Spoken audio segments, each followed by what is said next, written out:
টকা দিয়া হ'ব যোনে আক্ৰমণ কৰিব চৰকাৰী বাহিনীৰ ওপৰত পুলিচৰ ওপৰত।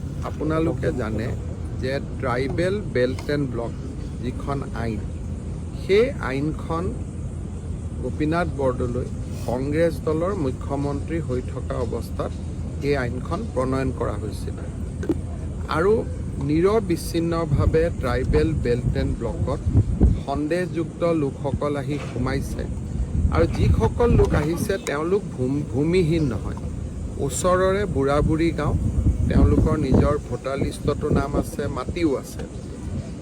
তেওঁলোকে কৰে কি যে এনেকৈ তেওঁলোক লাহে লাহে ডিমৰীয়াত সোমাই আছিল আৰু ডিমৰীয়াত আহি আহি প্ৰায় 4,000 ভোট 5,000 ভোট তেওঁলোকে সৃষ্টি কৰি লৈছিলে।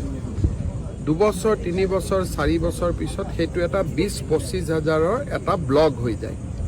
তাৰপিছত তেওঁলোকে ৰাজনৈতিকভাৱেও সিদ্ধান্ত ল'ব আৰম্ভ কৰে আৰু যেতিয়া 25,000 মানুহ হৈ যায় তেতিয়া ৰাজনীতি কৰা মানুহসকলে এভিকশ্যন কৰিব নিদিয়ে, কাৰণ তেতিয়া তাত অভিয়াছলি এটা ইমান ডাঙৰ ভোট বেংক, গতিকে মানুহে এভিকশ্যন কৰিলে যি পাৰ্টীয়ে নহওক আপত্তি কৰিব যে এইখিনি এভিকশ্যন কৰিলে আমাক ভোটাৰে বেয়া পাব।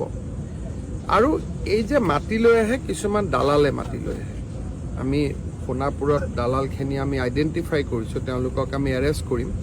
মানুহবিলাক নিজেও নাহে, অলপমান পইচা লৈ দালালবিলাকে আনি বহুৱাই দিয়ে। আৰু এই যিটো ট্ৰাইবেল বেল্ট এণ্ড ব্লক, এইটো